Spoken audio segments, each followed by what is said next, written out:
Many schools restrict internet access for their students as a protective measure to block harmful and inappropriate sites. However, as technology continues to develop and more students have their own mobile and internet devices, does it make sense for schools to rethink their policies around the use of mobile phones and social networking? Hello everyone and welcome to Comcast Newsmakers. I'm Robert Trainum. I'm joined by Keith Krueger, CEO of Consortium for School Networking. Keith, welcome to the program. Hi, Robert.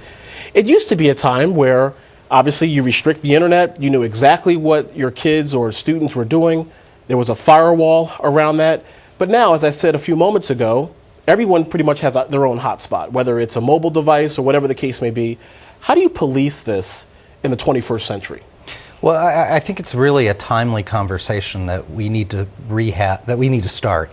Most of the policies that schools have were developed about a decade ago, really before a much more mobile situation, certainly a world which was much less social networking and things like that. And there is no question that, first of all, schools do have to provide protective technology, filter. It's required by federal law if they want to receive federal funds. That's called the Children's Internet Protection Act. But I think, the reality, as you said, is that, first of all, kids find ways around that. Sure.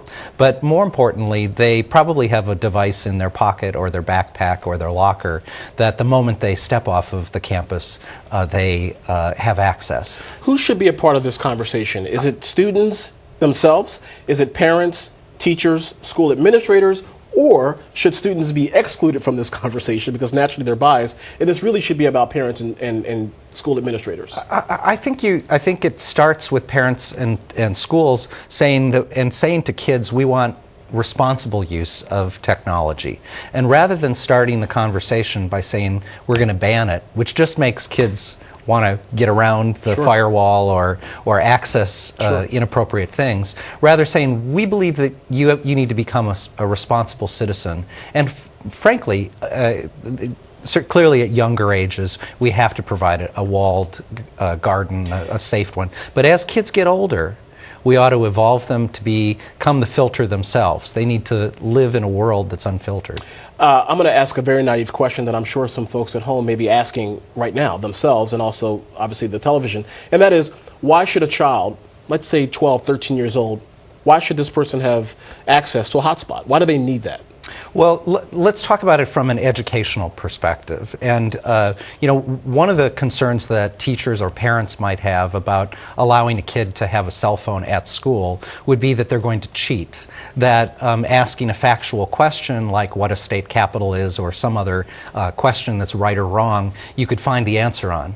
But the fact of the matter is that the way scarcity of information is no longer the challenge of today. The challenge is putting things in context. So the kinds of questions that we need to be asking kids is deeper. So for instance, maybe not what the capital of California is, but why is Sacramento the capital? How do we get to deeper levels of learning? How can we use technology to extend the learning and have not just memorize routine facts, but in fact put it in context? So that's one example of why educationally we might want access to mobile devices. It also allows you to extend the learning so that it isn't just that classroom experience, but wherever the kid is. Keith, there are some critics out there that would say, you know what, this is really none of your business.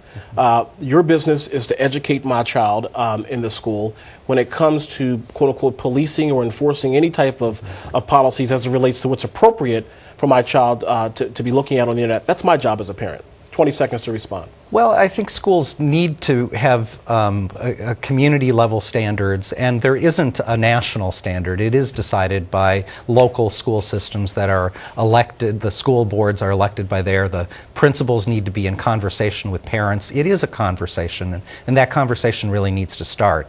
But I can tell you it isn't going to be successful, Keith, just banning it. Thank you very much. I really appreciate it. Of course, thank you for watching Comcast Newsmakers. I'm Robert Trainum. Have a great day, everybody. We'll see you next time. Take care.